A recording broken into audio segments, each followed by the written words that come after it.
How do we respond to God when he calls us to do things that are beyond what we think our abilities are?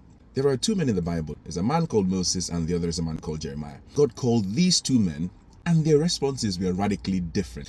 Verse 10, but Moses pleaded with the Lord, "Oh Lord, I'm not very good with words. I never have been, and I am not now. Even though you have spoken to me, I get tongue-tied, and my words get tangled." Then the Lord said to Moses, "Who makes a person's mouth? Who decides whether people speak or do not speak?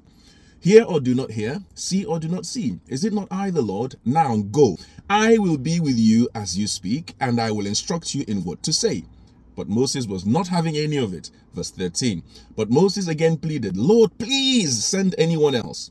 Then the Lord became angry with Moses. "All right," he said, "what about your brother, Aaron the Levite? I know he speaks well. And look, he's on his way to meet you now. He will be delighted to see you. Talk to him and put words in his mouth.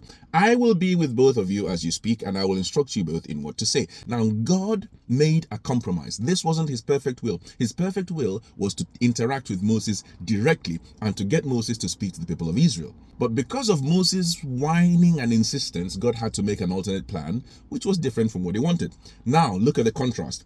Look at the book of Jeremiah, chapter 1, verse 4. Then the word of the Lord came to me, saying, "Before I formed you in the belly I knew you, and before you came forth out of the womb I sanctified you, and I ordained you a prophet unto the nations." Verse 6.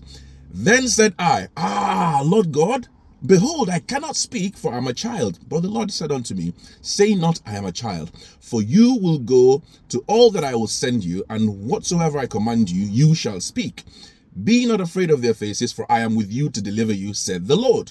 Then the Lord put forth his hand and touched my mouth. And the Lord said unto me, Behold, I have put my words in your mouth.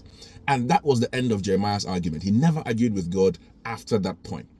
When God asks you to do something that you think is beyond your abilities, don't argue, because before he asks you, he has already provided the grace and ability for you to carry out the assignment.